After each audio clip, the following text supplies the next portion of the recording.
আপনার স্বামী কি আপনার হাতের নাগাল থেকে বাইরের দিকে চলে যাচ্ছে? উঠতে, উঠতে আপনার কথা না শুনে আবার উড়া শুরু করছে? আপনার জামাই কি আপনার কথা একটু শুনতে চায় না? আপনাকে কি হাতে টাকা-পয়সা দেয় না? আপনি কি তাকে তাবিজ করতে যান? তাহলে অবশ্যই আজকে এই রেসিপিটা দেখতে হবে।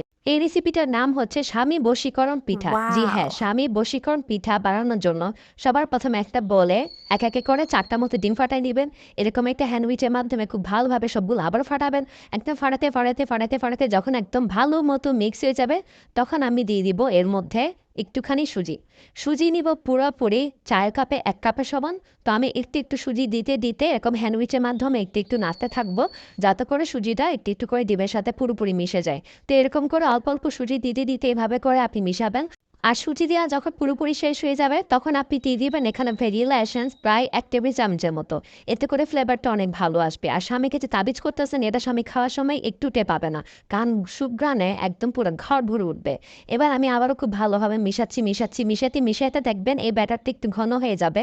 এরকম অবস্থা আপনি ঢাকনা দিয়ে এটাকে ঢেকে রাখবেন ৩০ মিনিট পর্যন্ত। ৩০ মিনিট পর ঢাকনাটা খোলার পর দেখেন একদম আরো বেশি ঘন হয়ে গেছে। কারণ সুজিটা কিন্তু আরেকটু ফুলে গেছে সেজন্য। তো কোনো সমস্যা না। এই ব্যাটারটা হচ্ছে একদম পারফেক্ট একটা ব্যাটার। এবার একটা কড়াইয়ে তেল দিবেন। ডুবো তেলের মধ্যে এটাকে ভাজতে হবে। আমি একটা ছোট চামচের মাধ্যমে এরকম একটু করে ১ চামচ বরাবর সমান গরম তেলের মধ্যে আমি এটা দিব। আর তেলের জালটা কিন্তু অবশ্যই মিডিয়াম আঁচে রাখতে হবে। একদম হাই হিটে দিবেন না। এটা একদম ছোট থেকে মিডিয়াম আঁচেই কিন্তু আপনার এই সুজির পিঠাটা বানাতে হবে। তো আমি এরকম করে একে করে সবগুলো দিয়ে দিলাম। আর দেখবেন এগুলো তেলের উপর থেকে ভেসে উঠতেছে, তখন আপনি একটা চামচের সাহায্যে বা খুন্তির সাহায্যে এই পিঠাটা এপিঠ থেকে ওপিঠে নেড়ে দিবেন। আর এটা একদম জাল ছোট অবস্থায় ভাজতে হবে, কারণ ভিতরটা কাঁচা থাকি যাবে। আর কাঁচা থাকলে আপনার স্বামীকে মোটো বশীকরণ করতে পারবেন না। স্বামীকে বশীকরণ করতে হলে অবশ্যই আপনাকে এটা তত্ত্বাজা ফুলে ফেলতে হবে।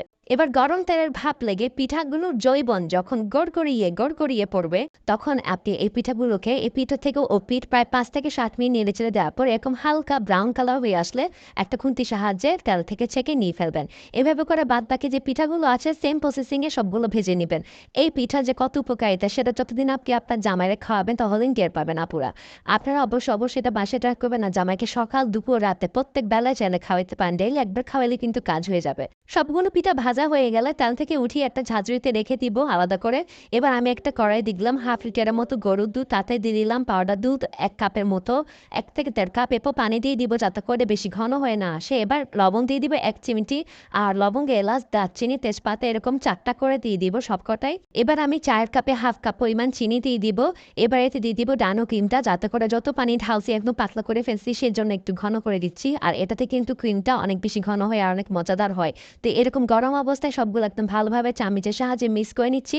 যখন বুদবুদ হয়ে আসবে, দুধটা একদম ফুটে যাবে, তখন কিন্তু আমি এই সুজি পিঠাগুলো আগে থেকে ভেজে রাখছিলাম সেগুলো আমি এখানে ঢেলে দিব। ঢেলে দেওয়ার পর একটা চামচের সাহায্যে খুব ভালোভাবে নেড়ে চেড়ে ওলট পালট করে নিচে দুধগুলো উপর দিকে ঢালি দিব। এগুলোকে ভালো মতো দুধের ভিতর দিয়ে গোসল করাবো। এবার এটাকে ঢাকনা দিয়ে ঢেকে রাখবো প্রায় ৩০ মিনিট পর্যন্ত।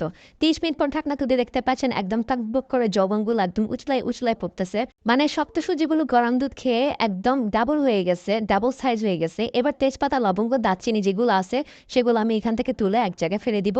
এবার আমি এখানে দিয়ে দিব কিশমিশ আর বাদাম। আপনারা আপনাদের পছন্দ মতো এখানে সার্ভিং করতে পারেন। এবার জামাইরে খাওয়া আমি এটা। তো জামাইরে খাওয়ানোর আগে আমি আগে টেস্ট করে দেখি যে আমি নিজে বসে আনতে পারি নাকি। আর খেয়ে তো কি বলবো, নিজে বশীকরণ হয়েছে নাকি যায় না, বাট নিজে খাবারের প্রতি নিজেই ফিদা হয়ে গেলাম। এটা একটা বক্সের ভিতরে ভরে নিলাম যাতে করে ডেইলি জামাইরে খাওয়াইতে পারি আর বসার মধ্যে আনতে পারি। জাফরানও দিয়ে দিচ্ছি উপর দিয়ে করে।